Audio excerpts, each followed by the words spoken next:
Can you imagine the sound of a deadbolt sliding shut on your own life? That metallic click was the loudest sound I ever heard. It was louder than the thunder rattling the windows and louder than the wind screaming through the oak trees in our front yard. My father, Solomon, didn't just close the door. He slammed it with the force of a man trying to kill a memory. I stood on the welcome mat, staring at the wood grain I had looked at every day for 15 years. Rain was already soaking through my thin pajamas, plastering my hair to my face. I raised my fist to knock, to beg, to scream, but my hand just froze in the air. I heard his voice through the door, muffled but shaking with a rage that turned my blood to ice. Don't you dare come back. I have no daughter. A thief and a liar has no home here. Then the porch light flickered and died. He had turned it off. He wanted me in the dark. I was 15 years old. I had no shoes, just socks that were already squishing with muddy water. I had no phone. I had no coat. I had nothing but the terror in my chest and a heart that had just shattered into a million pieces on that concrete porch. The storm wasn't just rain, it was a warning.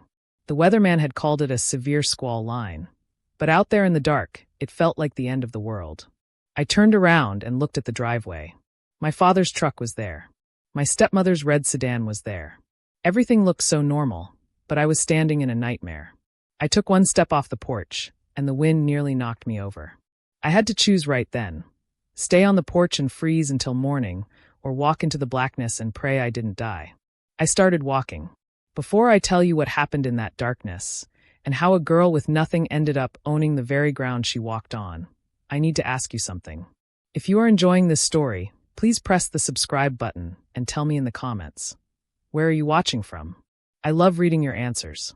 It helps me know who is listening. Now, to understand why Solomon, a man who used to carry me on his shoulders and call me his little Ruthie, threw me into a storm like garbage, we have to go back.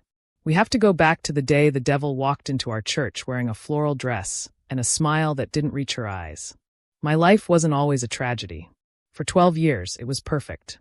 My mother, Sarah, was the kind of woman who made the whole house smell like fresh bread and vanilla. She laughed with her whole body. My father, Solomon, was a carpenter. He had big, rough hands but a gentle heart. We were happy. But sickness doesn't care if you are happy. It took my mother in 3 months. After she died, the house went quiet. Dust settled on the furniture. My father stopped singing in the shower. He stopped eating. He just sat in his chair, reading his Bible, looking for answers that weren't there. I tried to be enough for him. I learned to cook. I cleaned the house. I got straight A's in school. But I was just a child, and he was a man drowning in grief. 2 years later, he met Jezebel. That was her real name. I know, you're thinking, who names their child Jezebel? But she wore it like a crown. She was new in town, a widow with a sad story and a daughter named Delilah who was exactly my age. Jezebel zeroed in on my father like a hawk spotting a field mouse. She brought him casseroles. She ironed his shirts for church. She sat next to him in the pew and cried when they sang the hymns my mother used to love. Solomon was lonely, and loneliness makes smart men blind. He didn't see the way Jezebel looked at our house, calculating the square footage. He didn't see the way she looked at his bank account. He only saw a woman who wanted to save him. They were married 6 months later. And that is when the temperature in my house dropped 20 degrees. On the wedding day, Delilah moved into my room. We had to share. Delilah was beautiful in a terrifying way. She had long, shiny hair and a smile that looked painted on. When adults were around, she was sweet. "Oh, let me help you with that, Ruth," she would say. But the second the door closed, the mask fell off. The first night, she took my framed photo of my mother, the one where Mom is holding me at the beach, and she accidentally knocked it off the dresser. Glass went everywhere. When I gasped, Delilah just smiled and crushed the photo under her heel. "Oops," she whispered. "Clumsy me." When I told my father, Jezebel was already there, soothing him, rubbing his back. "Oh, Solomon, the girls were just playing. Ruth is just emotional. She's jealous of having to share her space. It's natural." My father looked at me, his eyes tired. "Ruth, be nice to your sister. It was an accident." That was the first crack in the foundation. Over the next year, Jezebel and Delilah built a wall between me and my father, brick by brick. It was subtle at first. My homework would go missing, and Delilah would say, "I saw Ruth watching TV all night. She didn't do it." My favorite clothes would come out of the laundry shrunken or stained with bleach.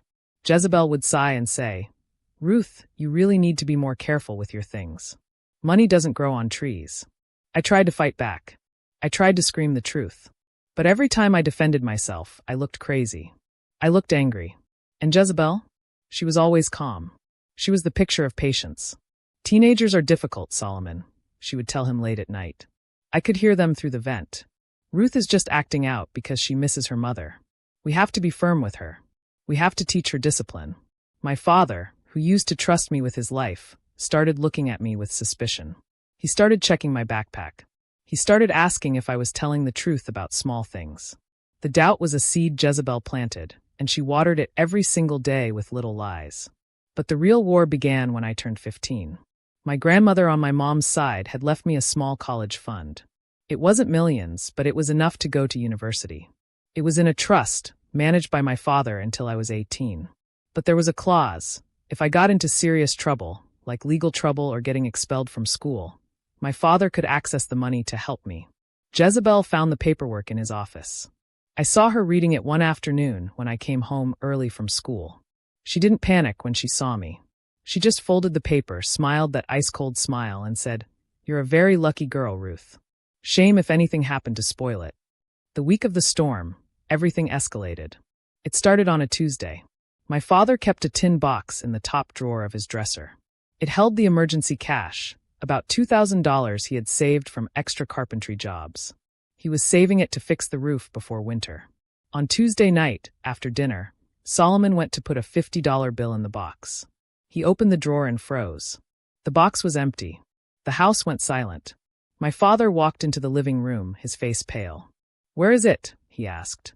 His voice was quiet, which was worse than yelling. "Where is the money?" Jezebel gasped, putting a hand to her chest. "Oh no, Solomon.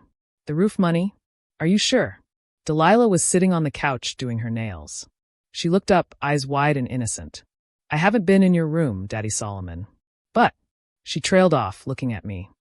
"But what?" my father snapped. "Well," Delilah whispered, "I saw Ruth with a new phone case today. And she bought pizza for everyone at lunch."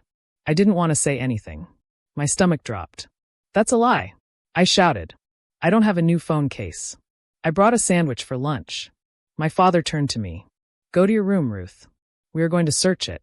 I ran to my room, my heart pounding. I knew I hadn't taken anything. I wasn't scared because I was innocent. I stood by the door while my father tore my room apart. He pulled the sheets off my bed. He dumped my backpack on the floor. Nothing. I let out a breath. "See? I told you, Dad." "I didn't." "Solomon, look here," Jezebel said. She was kneeling by my closet, reaching into the pocket of my winter coat, the coat I hadn't worn in 6 months. She pulled out a thick envelope. My father grabbed it. He counted the cash. $2,000. Exactly. The air left the room. My father looked at me, and for the first time, I saw hate in his eyes. Not disappointment. Hate. "You stole from me?" he whispered. "To buy what? Pizza? Phone cases." "I didn't put that there." I screamed, tears streaming down my face. "They planted it. Dad, please look at them. They hate me." Jezebel started crying, soft fake sobs. "Oh, Solomon," I tried. I tried so hard to be a mother to her. But she's broken. My father grounded me for a month. No phone. No going out. But that wasn't enough for Jezebel. She needed me gone. She needed that trust fund money. And for that, she needed me to be worse than a thief. She needed me to be a monster.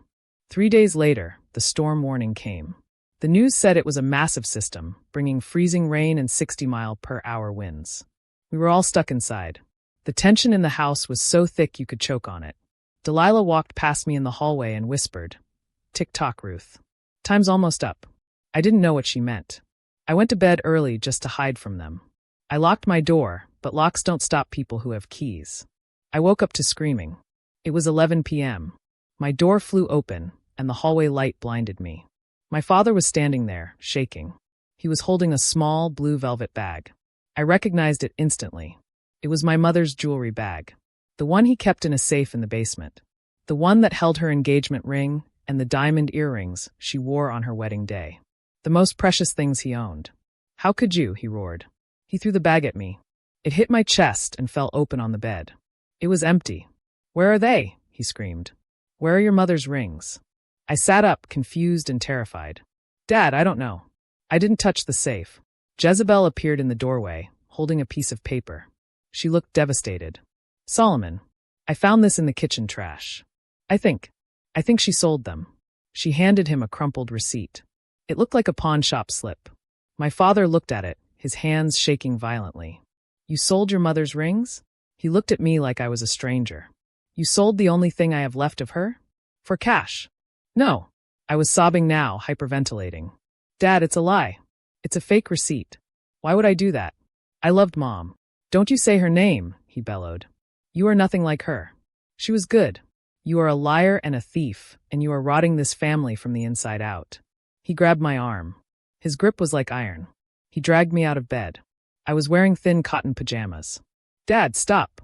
Please. Delilah was standing in the hall, watching. She gave me a tiny wave and a smirk that chilled me more than the storm outside. He dragged me down the stairs. I tripped and fell, scraping my knees on the carpet, but he didn't stop. He pulled me to the front door. The wind was howling outside, rattling the frame. He threw the door open. Rain sprayed in immediately, cold and biting. Get out, he said. Dad, it's freezing. Where am I supposed to go? I begged, grabbing the doorframe. I don't care, he spat. Go to the pawn shop. Go to your friends. But you are not staying under my roof. You have dishonored your mother's memory for the last time. He shoved me. Hard. I stumbled backward onto the wet concrete of the porch. The door slammed. The deadbolt clicked. And there I was. The cold hit me instantly. It wasn't just cold, it was painful. The wind cut right through my pajamas. I stood there for 5 minutes, banging on the door, screaming, Daddy, please. It's a lie. Check the pawn shop. Just call them. But the house stayed dark. Jezebel had won. She had played the perfect game, and I was the piece that got removed from the board. I shivered so hard my teeth clacked together. I knew I couldn't stay on the porch. If the temperature dropped more, I would get hypothermia. I had to move. I looked down the street. It was pitch black. The streetlights were out because of the storm. The nearest house was the miller's place, a half-mile away, but they were on vacation. The next house was a mile past that. I had no shoes. I stepped off the porch into the mud. The water was freezing. I started walking toward the road. Every step was agony. Stones cut into my feet. The wind pushed against me like a giant hand trying to knock me down. I cried as I walked, my tears mixing with the rain. I thought about my mom. Mom, if you can see me, please help me. Please don't let me die out here. I walked for what felt like hours, but was probably only 20 minutes. My feet were numb. My hands were blue. My head started to feel fuzzy.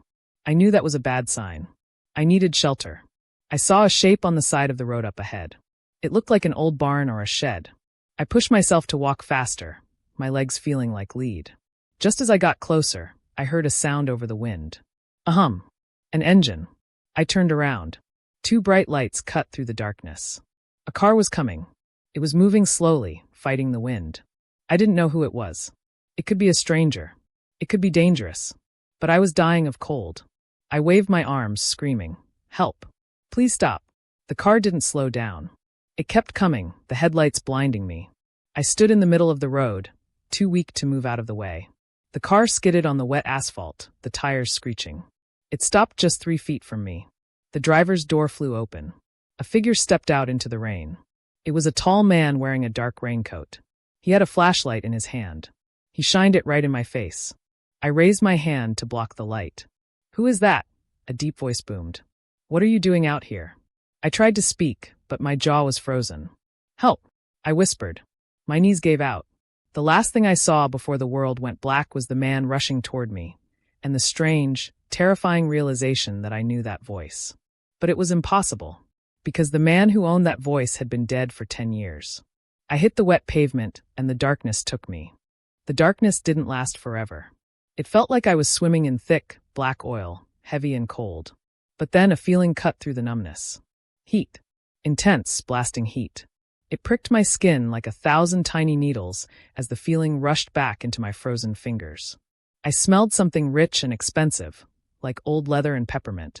My eyes fluttered open. I wasn't on the wet road anymore. I was sitting in the passenger seat of a car that felt more like a spaceship. The dashboard was glowing with soft blue lights, and the leather seat was heated. I turned my head, my neck stiff and sore. The man in the raincoat was driving. He had pulled off his hood, and the passing streetlights illuminated his face in flashes. He had silver hair cut close to his head, a strong jawline covered in gray stubble, and eyes that were the exact same shade of hazel as mine. I gasped, shrinking back against the door. My heart started hammering against my ribs like a trapped bird. "Uncle." "Caleb?" I whispered. The word felt heavy on my tongue, impossible. He glanced at me, his eyes softening. "I'm here, Ruthie. I've got you." "But, you're dead," I stammered, my voice cracking. "Dad said you died in a car wreck in Atlanta 10 years ago. We had a memorial service. I still have the pamphlet." Caleb gripped the steering wheel so hard the leather creaked. "Is that what Solomon told you?" He let out a short, bitter laugh that sounded more like a bark. "He killed me off to keep you away from me." That sounds exactly like my brother. He was always good at building fences, but terrible at building bridges. He looked at me again, and I saw a flash of pure fury in his eyes. Not at me, but for me.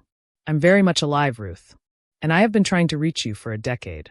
Every letter I sent, every birthday card with a check inside. I assume you never saw them." I shook my head slowly. "Never." "Figures," Caleb muttered. "Solomon and his pride. He couldn't stand that I made my money in the city while he stayed in that small town. He called my money sinful just because I didn't sweat for it with a hammer." He reached into the back seat and grabbed a thick wool blanket. "Here, wrap this around you tight. We are almost there." "Where are we going?" I asked. "I don't have anywhere to go, Uncle Caleb. They kicked me out. They said I stole Mom's rings. They said." I started crying again, the shame washing over me. "I didn't do it. I swear." "I know you didn't," Caleb said firmly.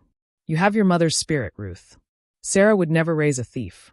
And neither did Solomon, until that snake Jezebel slithered into his house." My head snapped up. "You know Jezebel?" Caleb's face went stone cold. "Oh, I know her. I know her better than your father ever will. But we will talk about that after you are warm and fed. Tonight, you are staying with me. And tomorrow we go to war." We pulled into a long driveway lined with tall pine trees. At the end stood a massive house made of stone and glass. It looked like a castle hidden in the woods. The garage door opened silently, and Caleb drove the luxury SUV inside. When the engine cut off, the silence was heavy but peaceful. He helped me out of the car. My legs were like jelly, but he caught me. He was strong, much stronger than my father. He led me into a kitchen that was bigger than my entire living room back home. A woman was standing by the stove, stirring a pot. She turned around when we entered. She was tall, with kind eyes and warm, brown skin. "Oh, my lord," she whispered, dropping her spoon. "Is this her?" "This is Ruth," Caleb said gently. "Naomi, get the guest room ready. And find her some dry clothes. She's freezing." Naomi moved fast. Within 20 minutes, I was transformed. I had taken the hottest shower of my life, washing the mud and the fear off my skin. I was wearing a pair of soft flannel pajamas that belonged to Naomi, and I was sitting at the marble kitchen island with a bowl of homemade chicken soup in front of me. It tasted like magic. Every spoonful warmed me from the inside out. Caleb sat opposite me, watching me eat. He didn't rush me. He waited until I scraped the bottom of the bowl before he spoke. "Tell me everything, Ruth. Start from the beginning. Don't leave anything out." So I did. I told him about the glass picture frame Jezebel broke. I told him about the shrunken clothes, the missing homework, and the isolation. I told him about the stolen roof money found in my coat, and finally, the empty jewelry bag and the pawn shop receipt. When I mentioned the receipt, Caleb stood up and walked to the window. He stared out at the storm, his hands clasped behind his back. "A pawn shop receipt," he repeated quietly. "Do you remember the name of the shop?" "Gold and Glory," I said. "It's the one on Main Street, next to the tire shop." Caleb turned around slowly.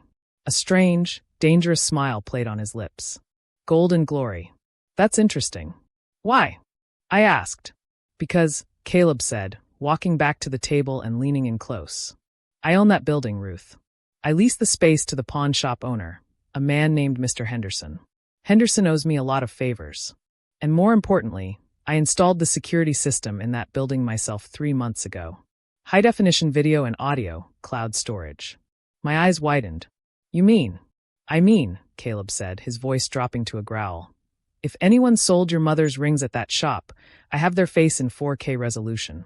And I have a feeling it wasn't a 15-year-old girl." He pulled out his phone. It was the newest model, sleek and black. He tapped the screen a few times. Let's see. You said the receipt was from this week? Let's check the logs. I held my breath. The room was so quiet I could hear the hum of the refrigerator. Naomi stood behind me, her hand on my shoulder, squeezing it gently. Caleb scrolled, his eyes scanning the data. Then he stopped. His finger hovered over the screen. Here it is, he whispered. Transaction number 4092. 2 diamond earrings and 1 diamond engagement ring. Date, yesterday. Time, 10:45 a.m. I was at school at 10:45. I cried. I have algebra then. I believe you, Caleb said. But let's see who the customer was. He tapped the screen again to open the video file. He turned the phone around so I could see. The video was crystal clear. It showed the counter of the pawn shop. Mr. Henderson was standing there with his loupe, inspecting a ring. Standing on the other side of the counter was a woman. She was wearing a large sun hat and sunglasses, trying to hide her face. She looked nervous, constantly looking over her shoulder. But as she leaned forward to sign the paper, the sunglasses slid down her nose just for a second. It wasn't Jezebel. My heart stopped. The girl in the video had long, shiny hair. She was wearing a hoodie I recognized. It was my old school hoodie that had gone missing 2 weeks ago. She was chewing gum, blowing a bubble, and looking bored as she sold my mother's legacy for a stack of cash. Delilah, I whispered. The name tasted like poison. It was Delilah. She stole them, wore my clothes to look like me, and sold them. And look at the timestamp, Caleb pointed out. 10:45 a.m. School hours. Why wasn't she in class? She has study hall during 3rd period, I realized. She has permission to leave campus for volunteer work. She volunteered to destroy my life. Caleb put the phone down on the table. The click sounded like a gunshot. They didn't just frame you, Ruth. They were sloppy. They got arrogant. They thought nobody would check because Solomon was too blinded by love to look at the facts. They thought you were alone. He reached across the table and covered my hand with his. His palm was rough and warm. They made a fatal mistake. They forgot that even a lamb has a lion for family. What do we do? I asked, feeling a spark of hope for the first time in years. Do we call the police? Not yet, Caleb said. He stood up and walked to a large filing cabinet in the corner of the kitchen. He unlocked it with a small key from his pocket. He pulled out a thick red folder. He tossed it onto the table. It landed with a heavy thud. The police will come later. First, we need to understand the beast we are fighting. He opened the folder. Inside were photos. Lots of them. They looked like surveillance photos. Some were old, grainy, and black and white. Some were new and digital. But the woman in the photos was the same. In the first photo, she had blonde hair and was standing next to an old man in a wheelchair. In the second photo, she had red hair and was walking out of a courthouse with a younger man. In the third photo, the most recent one, she had dark hair and was smiling at my father, Solomon, at a church picnic. Who is she? I asked, pointing to the woman who was clearly Jezebel, but looked different in every shot. Her name isn't Jezebel, Caleb said grimly. And it isn't Martha, which is what she called herself in Texas. And it isn't Sarah, which she used in Florida. Sick that she chose your mother's name, isn't it? He tapped the photo of the blonde woman. This is Brenda Skinner. Wanted in 3 states for elder abuse and fraud. She marries lonely widowers, isolates them from their families, drains their bank accounts, and then vanishes before the ink on the divorce papers is dry. She is a professional parasite, Ruth. And Delilah? That's not her daughter. My jaw dropped. What? That's her partner, Caleb said. Delilah is 22 years old. She plays the role of the innocent teenager to gain trust, to get into the house. They are a team. And they have done this 5 times before. My head was spinning. The room felt like it was tilting. 22? But she goes to my school. Fake transcripts. Fake birth certificates. These women are pros, Caleb said. He closed the folder. I've been tracking them for 6 months. I knew they were in the state, but I didn't know they had targeted Solomon until 2 days ago. I was coming to warn him tonight. I was driving to your house when I found you on the road. He looked at the clock on the wall. It was 2 a.m. Get some sleep, Ruthie. You're going to need your strength. Why? I asked, standing up. What's happening tomorrow? Caleb smiled, but it wasn't a nice smile. It was the smile of a wolf who just cornered a rabbit. Tomorrow is Sunday. The whole town will be at church. Solomon never misses a service. And Jezebel loves to play the grieving mother in front of an audience. He picked up the red folder and the phone with the video evidence. "Tomorrow, we are going to church," Caleb said. "And we are going to testify." Just then, a loud buzzing sound filled the room. It was the intercom system for the front gate. A voice crackled through the speaker, distorted by the storm but unmistakable. It was a police officer. "Mr. Vance? This is Sheriff Miller. I'm sorry to wake you at this hour, but we have an emergency. We received a distress call from your brother's house. There's been an accident. A fire." Caleb's eyes locked with mine. "A fire?" He pressed the button. "Is everyone okay?" The sheriff's voice hesitated. "The house is gone, Caleb. We found 2 people outside safe. But Solomon, we can't find Solomon. And Mr. Vance? We found something in the driveway that belongs to your niece, Ruth. We think she might have started it."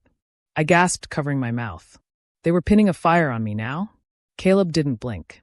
He stared at the intercom speaker like he could burn a hole through it. "Open the gate, Sheriff," he said calmly. "I think you need to come inside. We have a lot to talk about."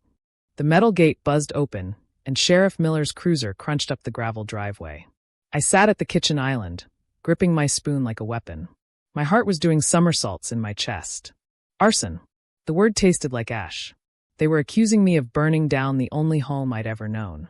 Uncle Caleb put a heavy hand on my shoulder. "Stay seated, Ruth. Do not speak unless I tell you to. Let me handle Miller. He's a good man, but he's not the brightest bulb on the porch." The sheriff walked into the kitchen, dripping wet. He took off his hat, water running down his tired face. When he saw me dry, clean, and eating soup in a luxury kitchen, he stopped dead in his tracks. He looked from me to Caleb, and his jaw practically hit the marble floor. "Caleb. Vance," the sheriff stammered. He looked like he was seeing a ghost. "We buried you. I was at the funeral. I ate the potato salad." "The potato salad was store-bought, Jim." "I was disappointed," Caleb said smoothly, not even blinking. "Reports of my death were exaggerated. But we aren't here to talk about my resurrection. You said my brother's house is gone."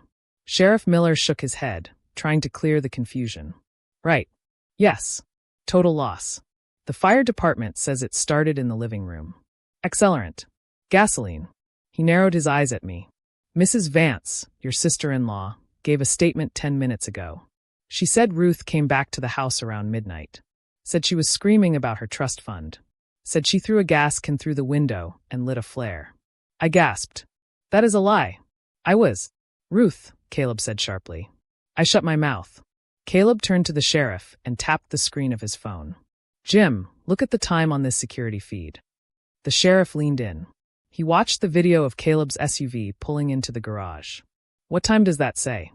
Caleb asked. 11:45 p.m., the sheriff read. "And what time did the fire start?" "First call came in at 12:30 a.m., the sheriff said. He looked back at me. I hadn't moved from the stool. "So," Caleb said, crossing his arms, "unless my 15-year-old niece can teleport, or unless she has a twin sister I don't know about, she has been sitting in my kitchen eating soup while her house was burning down. Your witness is lying, Jim." The sheriff rubbed his face. "But why? Why would she burn her own house down? And where is Solomon? We found Jezebel and Delilah on the lawn, coughing from the smoke, but Solomon, we can't find him." "Because he never made it out," Caleb said, his voice dropping to a terrifying whisper. "Or because they made sure he didn't." The room went cold. "Jim," Caleb continued, "I am going to show you something that will make you wish you stayed in bed tonight." He opened the red file folder. He showed the sheriff the mugshots of Brenda Skinner and the surveillance photos of the pawn shop. He played the video of Delilah selling my mother's rings. As the sheriff watched, his face went from confused to pale, and then to a deep, angry red. "They played us," Miller whispered. "She brought me apple pie last week. She sat in my office and cried about how hard it was raising a troubled teen. She is a predator, Jim," Caleb said. "And tonight she burned the evidence. She probably realized Solomon was starting to ask questions about the missing money. She needed a distraction, and she needed a scapegoat." Caleb pointed at me. "Ruth is the scapegoat. If Solomon is in that house." The sheriff started, his voice choking. "If he is, he's gone," Caleb said grimly. "But we have to operate on facts. Where are Jezebel and Delilah now?" "The paramedics checked them out. They refused to go to the hospital," the sheriff said. "They said they needed to be with their church family. They went to the parsonage next to First Baptist. They're planning a prayer vigil for Solomon at the 9 a.m. service tomorrow." Caleb checked his watch. It is 4 a.m. now. That gives us 5 hours. 5 hours for what? I asked. Caleb turned to me, and the fire in his eyes was brighter than the one that took my home. 5 hours to prepare for church, Ruthie. Jezebel wants to give a performance? Fine. We are going to give her a grand finale. The next 5 hours were a blur. I didn't sleep. Naomi, Caleb's housekeeper, went into the attic and brought down a trunk. Inside were clothes that belonged to Caleb's late wife. They found a black dress that fit me perfectly. It was modest, elegant, and made me look older than 15. It made me look like a woman who meant business. Caleb spent the time on his computer, typing furiously, making phone calls to people with names like the DA and Judge Holloway. Sheriff Miller sat on a stool, drinking coffee, looking like a man preparing for war. He had agreed to Caleb's plan. He wouldn't arrest Jezebel yet. He would wait for the signal. At 8:30 a.m., we got into Caleb's black SUV. The storm had passed, leaving the sky a bruised purple and gray. The air was thick with the smell of wet earth. As we drove toward town, I felt sick. I can't do this, I whispered. Everyone in that church hates me. They think I'm a thief. Now they think I'm a murderer. Caleb looked at me in the rearview mirror. They believe a lie, Ruth. The truth is a lion. You don't have to defend it. You just have to let it out of the cage. We pulled up to First Baptist Church. The parking lot was full. It seemed like the whole town had come to watch the drama, to mourn Solomon, to whisper about his evil daughter. We waited in the car until the service started. We watched the latecomers hurry inside. Then, when the music started, Caleb nodded. It's time. We walked up the concrete steps. The heavy oak doors were closed. Inside, I could hear the organ playing Amazing Grace. It sounded mournful. Caleb pushed the doors open. The church was packed. Every pew was full. At the front, near the altar, stood Jezebel and Delilah. They were dressed in black. Jezebel was holding a tissue to her face, her shoulders shaking with grief. Delilah was next to her, looking down at the floor, the picture of a traumatized sister. Pastor John was at the pulpit.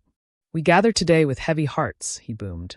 Brother Solomon is missing, feared lost in the flames of tragedy. And we pray for his daughter, Ruth, whose troubled soul led her to this dark path. We pray she turns herself in. Caleb stepped into the aisle. His boots clicked loudly on the hardwood floor. Click, click, click. He didn't say a word. He just walked. I walked beside him, my head held high, shaking in my heels but refusing to look down. A murmur started in the back of the church. It spread like a wave. People turned around. Eyes widened. Jaws dropped. Someone gasped, "Is that?" Pastor John stopped speaking. He stared at Caleb like he was seeing a demon. Jezebel turned around slowly. When she saw me, her eyes narrowed. But when she saw Caleb, the color drained out of her face so fast she looked like a sheet of paper. She stumbled back, grabbing the altar for support. Delilah looked up, and for the first time, the mask slipped completely. She looked terrified. Caleb stopped in the middle of the center aisle. The silence in the church was deafening. You could hear a pin drop. "Pastor," Caleb said. His voice wasn't loud, but it carried to every corner of the room. "You can stop praying for Ruth to turn herself in. She's right here." "Caleb," the pastor whispered. "But you're dead." "I seem to get that a lot," Caleb said dryly. He walked forward, pulling me with him, until we were standing right in front of the altar. Right in front of Jezebel. Jezebel recovered her composure. She was a professional, after all. She pointed a shaking finger at me. "You," she screamed. "You monster. You came back here after what you did? You burned him. You killed your own father." The congregation gasped. People stood up, angry muttering filling the room. "Get her out," someone shouted. "Call the police." "Yes, call them." Jezebel cried, tears streaming down her face again. "She threw the firebomb. I saw her. My baby Delilah saw her. I saw her." Delilah wailed, hugging her mother. She was laughing. She was laughing while Daddy burned. It was a perfect performance. Half the church was ready to drag me out to the street. Caleb didn't yell. He didn't argue. He just reached into his jacket pocket and pulled out a small, black remote control. He pointed it at the giant projection screen behind the choir. The screen usually used for hymn lyrics. "Actually," Caleb said into the silence, "I think we should see what really happened." He pressed the button. The screen flickered to life. But it wasn't the pawn shop video. It wasn't the alibi video from Caleb's house. It was a video from inside my father's living room. Jezebel froze. You see, Caleb said, his voice cold as the grave. Solomon didn't trust you as much as you thought, Brenda. 2 days ago, he called me. He found the hidden camera I installed in the smoke detector 5 years ago. He turned it back on. On the giant screen, the date stamp read, yesterday, 11:55 p.m. The video showed the living room of our house. My father, Solomon, was standing there. He was alive. He was holding the red bank bag, the one containing the stolen Ruth money. He was yelling at someone. Then Jezebel walked into the frame. She wasn't crying. She wasn't sad. She was holding a red gasoline canister in one hand and a heavy brass candlestick in the other. Delilah walked in behind her, scrolling on her phone, looking bored. Sign the life insurance papers, Solomon. The Jezebel on the screen said calmly. Or Ruth isn't the only thing you're going to lose tonight. You witch, my father's voice cracked on the video. I'm calling the sheriff. He turned to grab the phone. On the screen, Jezebel nodded to Delilah. Delilah pocketed her phone, picked up a vase, and smashed it over my father's head. The entire church screamed in horror. I watched, frozen, as my father fell to the floor on the screen. Jezebel began pouring the gasoline over the carpet, right next to his unconscious body. Caleb paused the video. The image on the screen was frozen on Jezebel holding the match, smiling down at my father. Caleb looked at the real Jezebel, who was now trembling so hard she couldn't stand. He leaned into the microphone. Sheriff Miller, Caleb said. I think you can come in now. The side doors burst open. Sheriff Miller marched in, followed by 4 deputies. But they weren't alone. Behind them, pushed in a wheelchair by a nurse, was a man with a bandage wrapped around his head and burns on his arms. He looked weak, broken, and barely alive. But he was awake. It was my father. He lifted his head, looked straight at Jezebel, and pointed a shaking finger. The church erupted. It wasn't a murmur anymore. It was a roar. People were standing on pews, gasping, shouting, and pointing. My father, Solomon, sat in that wheelchair like a broken king on a throne of bandages. His face was gray, and his arm was in a sling, but his eyes were burning with a fire that no amount of water could put out. He kept his finger pointed straight at the woman he had married. Solomon, Jezebel whispered. Her face was the color of old milk. She took a step back, her high heels wobbling on the carpet. Baby, thank God. You're alive. I was so worried. I thought that girl killed you. She tried to rush toward him, arms open, playing the role of the relieved wife. But Sheriff Miller stepped in front of her, his hand resting on his holster. That's close enough, Mrs. Vance. Or should I say, Miss Skinner? My father's voice was raspy, damaged by the smoke, but it cut through the noise like a knife. Don't you dare, he croaked. Don't you dare come near me. I saw you. I saw you pour the gas. I saw you smile while I couldn't move. He looked at me then, his eyes filled with tears that spilled over his bandaged cheeks. And I saw you throw my daughter out. I let you do it. God forgive me. I let you do it. It's a lie. Jezebel shrieked, looking around wildly at the congregation. That video is fake. It's AI. Caleb made it up. He's always hated me. Then Delilah made her move. I told you she had one last trick. We all expected her to cry. We expected her to beg. But Delilah was a survivor, a cockroach who would do anything to live another day. She didn't look at her mother. She didn't look at me. She looked at the exit sign above the side door. Suddenly, she shoved Jezebel hard, right into Sheriff Miller. She made me do it, Delilah screamed, her voice shrill and terrifying. I'm just a child. She kidnapped me. She said she'd kill me if I didn't help her. Jezebel stumbled, shocked by her partner's betrayal. Delilah? What are you doing? Delilah didn't answer. She used the confusion to bolt. She kicked off her heels and sprinted barefoot down the side aisle toward the emergency exit. She was fast. For a second, I thought she was going to make it. She was going to disappear into the woods and find another family to destroy. But she forgot about Naomi. Naomi, Caleb's housekeeper, had been sitting quietly in the third pew. As Delilah sprinted past, Naomi didn't even stand up. She just stuck out one sensible, sturdy shoe. Delilah tripped. She flew through the air and landed face first on the church carpet with a heavy thud. Before she could scramble up, Caleb was there. He put a heavy boot gently, but firmly on the back of her leg. Stay down, Caleb said. He reached into his pocket and pulled out a folded piece of paper. He shouted to the room so everyone could hear. She says she is a child. She says she is 15. But this is a birth certificate from Ohio. Her name is Susan Miller. She is 22 years old. The congregation gasped again. 22. Mrs. Higgins from the choir loft shouted. She's been going to youth group. She won the Bible memorization contest. Delilah, or Susan, stopped struggling. She lifted her head, and the innocent mask was gone completely. Her face was twisted in a snarl. It was a good con, she spat, looking at me with pure venom. And we would have gotten away with it if your uncle had stayed dead. Sheriff Miller handcuffed Jezebel.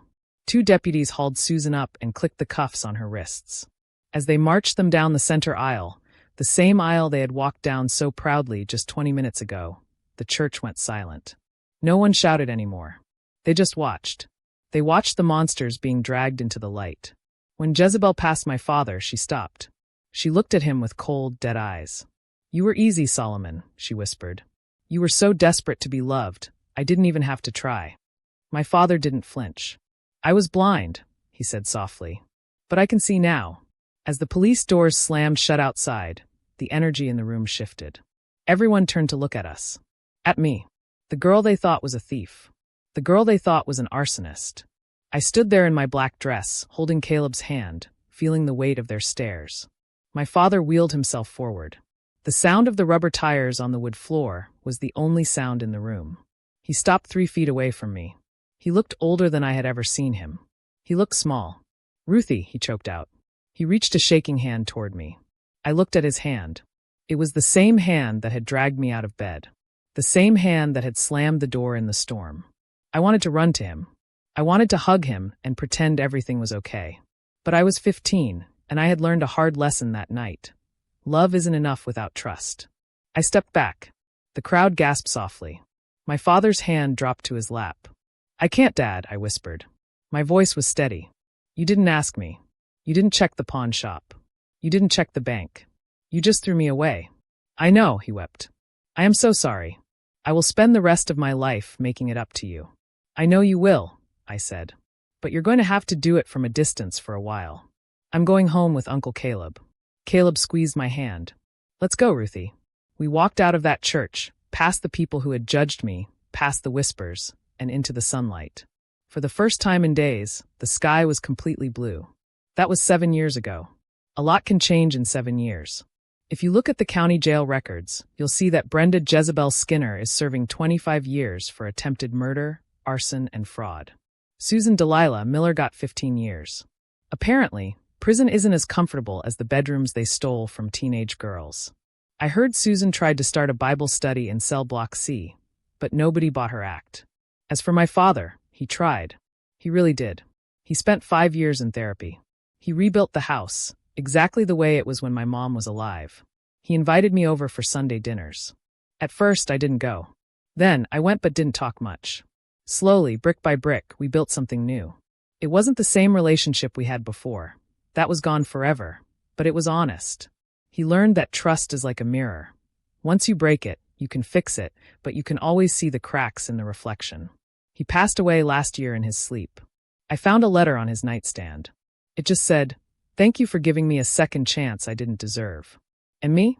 I'm 22 now. I didn't just survive the storm. I learned how to navigate it. I went to college on my mother's trust fund, the money Jezebel never touched. I studied forensic accounting. That's right. I hunt down money trails. I find the hidden accounts, the fake receipts, and the lies people tell to hide their greed. I work for Caleb now. We have a firm called Vance and Associates. Uncle Caleb is still the coolest man I know. He retired from the security business. I still don't know exactly what he did before he came back. And now he spends his days fishing and annoying Sheriff Miller with phone calls about sloppy police work. I'm standing in my office right now, looking out the window. It's raining today. A heavy, dark October rain, just like that night. But I'm not cold. I'm wearing a warm coat, holding a hot coffee, and on my finger, I'm wearing my mother's diamond ring. Caleb got it back from the pawn shop evidence locker the day after the arrest. Sometimes, when the wind howls, I can still hear the sound of that deadbolt clicking shut. It used to make me shake. Now it makes me smile. Because that click didn't lock me out of my life. It locked me out of a lie. It forced me to find the people who would never, ever let me stay out in the cold. I pushed away from the window and sat at my desk. A new file had just landed on my laptop. A case of a grandmother claiming her caregiver stole her savings. I I cracked my knuckles and opened the file. Okay, Jezebel, I whispered to the empty room. Let's see if I can catch another one. If you liked this story, please smash that subscribe button and turn on notifications. I have so many more stories to tell you, and trust me, the next one is even crazier. Thanks for watching.